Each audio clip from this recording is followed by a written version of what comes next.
Република Македонија повторно доби извештај со препорака и тоа е извештај кој што гарантира дека оваа држава има капацитет за успешно да ја задржи препораката, но за жал Европскиот совет не веруваме дека во овој момент има капацитет да постигне едногласност за оваа препорака да ја преточи во одлука за почеток на преговорите.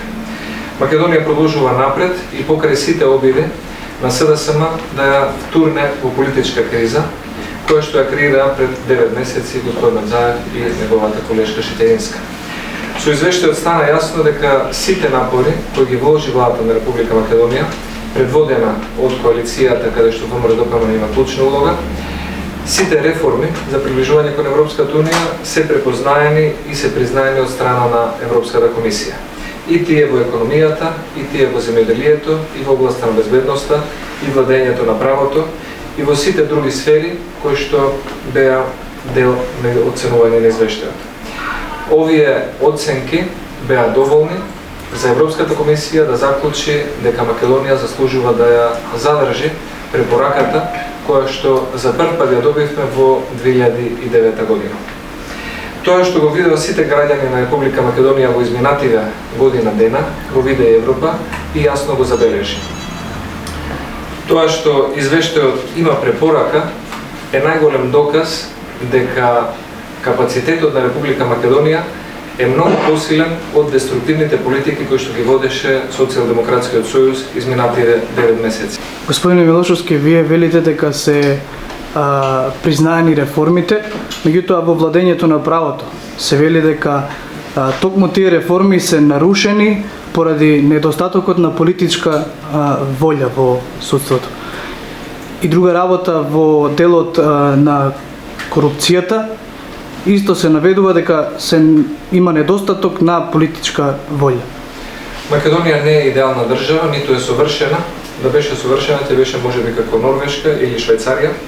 но она што можеме да го мериме според факти и да го споредуваме развојот на станите се одредени меѓународни индекси и мерки, како што е Transparency International,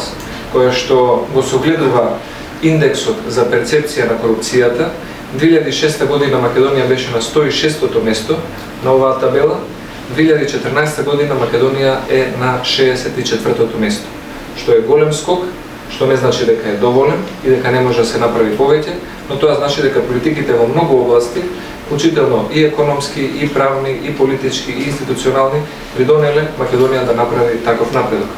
Втора работа, кога збориме за владењето на правото, кога збориме за темата корупција, кога збориме за правниот систем, правосудството, да кажеме дека и бизнисот, и стопанството, домашните и странските инвеститори, и тие даваат свој дел и своје препознавање на можностите да имаат правна сигурност во државата во која што сака да развива бизнис. Република Македонија во 2009 година беше на 94-то место на статистиката на Doing Business, а во 2015 година сега сме на 12-то место на оваа реномирана табела која што ја прави Светската банка. Тоа покажува дека имаме скок од 82 места и покажува дека во тој дел сигурно помогнала и правната рамка и институционалната сигурност која што ја чувствуваат сопанствениците и сите кои што